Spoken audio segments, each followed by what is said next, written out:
I was like, I played basketball there. And they were like, for what team? And I was like, Puyan. And they were like, are you Sanders? And I was like, yeah. And like, I spoke to some people about the librarian thing, and it's very confusing. I like the best. So like, Yi So, I thought that was really cool name. Tien Le, because he was so good. Whenever people would talk to me about the league, they would say, how good were they? And I'm like, Fangwei Ouch, wait, oh, Jumbe Halama? 嗨，大家好，我是 Morris。那我们今天的影片很荣幸可以邀请到一位特别的来宾。那这位来宾，他过去也是在 SBL 打得非常好的球员。Welcome, Jonathan Sanders. Hello, how you guys doing, man? Welcome back. It's nice to see you guys again. I'm not really seeing you, but you can see me. Thank you for interviewing me. It sounds really, really cool what you're doing. I'm really, really proud of what you're doing, and I hope the best for you as well. Can you share what your life has been like after retirement? Okay, when I returned to America, I started my own basketball company. I got married, and then I got divorced. My dream is to train kids in the ways that I wasn't trained, because a lot of people just try to win games and try to make money off of kids. And I wanted a program that actually allowed kids to go for the pros and to improve their skill level. So I'm slowly creating that. It's a wonderful process, and my program is super hard, and it's like really, really fun. It's amazing, and it's the joy of my life. So that's what I've been doing. That's about it. Maybe next year you want to back to Taiwan. It's real? Yeah, so I've wanted to take the kids outside of the country. We've gone outside of our own state and around our country. And I noticed that whenever we travel for basketball, we see other types of basketball. We see other types of people. It allows the kids to take the game seriously. So I want the kids to experience that. So next June, we are trying to plan to come to Taiwan. It's a lot of money, but I have several parents interested, and we're going to try our best to make it work. Okay. Have you visited Taiwan since retiring? Is there anything about Taiwan that left a deep impression on you? I have not visited. I actually don't even leave my house very much, but I would love to come back to Taiwan. I would say every culture that I've visited has left an impression on me, including Taiwan.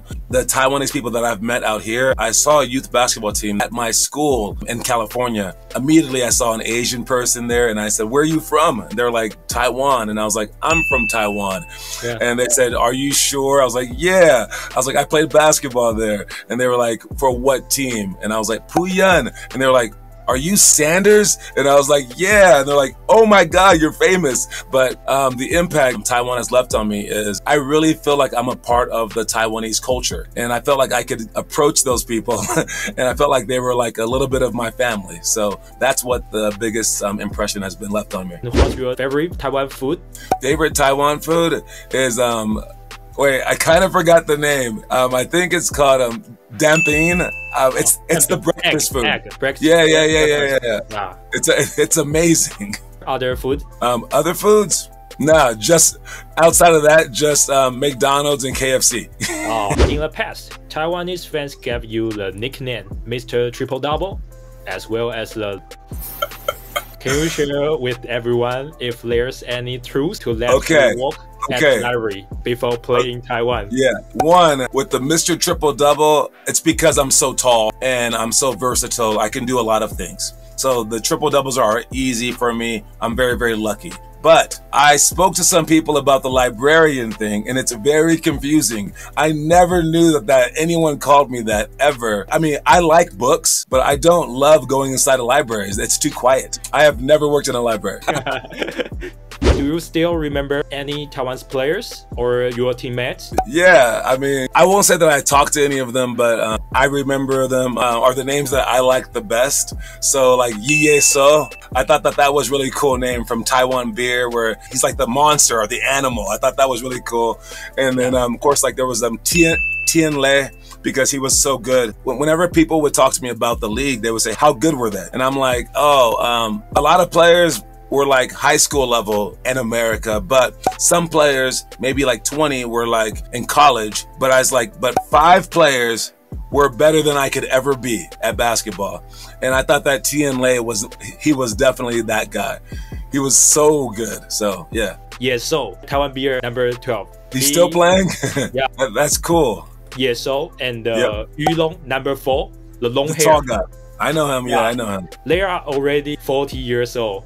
Yeah, I saw him play against Dwight Howard. I actually have some teammates from college. We had our starting five. I was the first person to retire. And then the other four kept playing, but now I think one other retired 5 years ago. One retired last year, but two of them are still playing in Australia. I feel like I could still play, but I just don't want to do that anymore. I'm not surprised that there's still people playing because it's a trend that's changing in sports. When you play in Taiwan, what do you think are the advantage of Taiwanese teams? There were good and bad about playing for Taiwanese teams. The bad is, you know, here in America, we're very creative, very innovative. You know, you get to kind of just like make up your own ideas. But in Taiwanese culture and in Chinese culture too, it's very, very rigid and you have to do what the coach says. So my teammates were trying to tell me that, but I was like, I don't like what the coach is saying, so I'm going to change it. So every year that I was on a team, in the beginning of the season, we didn't do very well because I had to change the entire culture. But the best part was actually the same thing, in that once you establish a way, everybody agrees. And as a team, you can go so much further. So it's like the best and the worst things were the same exact thing. Can you share the one game in Taiwan? I'll share two games. One was when I was hurt. I've never really been injured my whole life, but I got injured in practice and I couldn't move my leg. It was my first time not practicing, and I always practice, but I couldn't practice. But I still played in the games, and I couldn't even move. But I slowed down my game, and when I slowed it down, I ended up having like 17 points and 17 assists and 16 rebounds, and it was crazy because I played slower. And it taught me that it's not about speed, it's about how you play the game, because it was like one of the best games of my life. But the second one was I forget his name, but I had a point guard from my Videoland Hunters team, but the next year he wasn't on my team, and I had a chance to beat him, the assist leaders for the year. I was already the leader for rebounds, I believe, maybe for points, but you get money when you lead the league. So he told me, he goes, hey, can you just not beat me, please? But my teammates, they found out about it, and I didn't know this. So I start passing, and my teammates just start shooting every shot. It was like stupid shots. And I'm like, what are you doing? And they got me like 20 assists just so I would win the record. But they wanted to see me succeed. And it was a very, very like cool thing. And I remember like thinking, these guys love me. It's so fun. So yeah, I like those two games. Yeah. I remember you in the dunk contest. Oh yes, your eyes, yeah. Yeah. Well, so with the dunk contest, I know I was still young, but I was kind of old at the time, and my dunking was very, very bad. So, but people kept going, be in the dunk contest. So I was like, okay. So I would have to come up with tricks, just like funny tricks to do. Yeah. And yeah, I did the blindfold one. I did so many stupid ones because I couldn't jump as high as I used to. So, but it was very fun to entertain you guys. If I ever have a chance to do it again in Taiwan, I want to do that magic trick dunk again. Yeah, I can dunk now. Okay. I think just 1 month ago, I played against a high school team because my team only had 6th and 7th graders, but we were playing against some 12th graders. So I was like, oh, I'll play. And they're like, what? And I said, yeah, it's okay. So I played I didn't shoot one shot. And we were winning by 20 points with just little kids on my team. And then I was on a fast break, and some high school kid jumped with me, and I dunked on him, and someone caught it on camera. So that might be my last time dunking on somebody. Okay.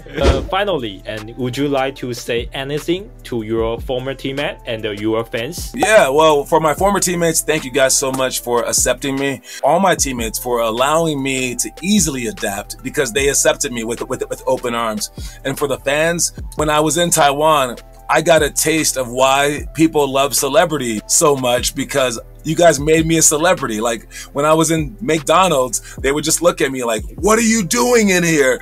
And it was a very strange feeling. I thought it was very fun, and you guys treated me amazing. Even the people who had to get my autograph 1,000 times, it was still very, very fun and very interesting, and it left a huge impression on my life. So thank you. You remember any Chinese? Do I remember in Chinese? That's not bad words. Let me think. Let me see. Fangwei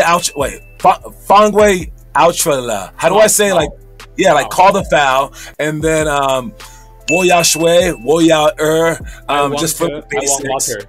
I want water. Yeah. I want water.我要累. Like I'm tired. What else? I think that might be it. Oh, Jumbe Halama. Like, are you ready? Like just all the small things because I know my numbers like San but outside of that, no, I don't really remember too much Chinese. OK， 好，那我们今天很高兴可以邀请桑德斯来到我的频道 ，appreciate。well, I appreciate you too, man. 那我们今影片就到这边结束。那我是 Maurice， 我们下集影片见，拜拜。再见。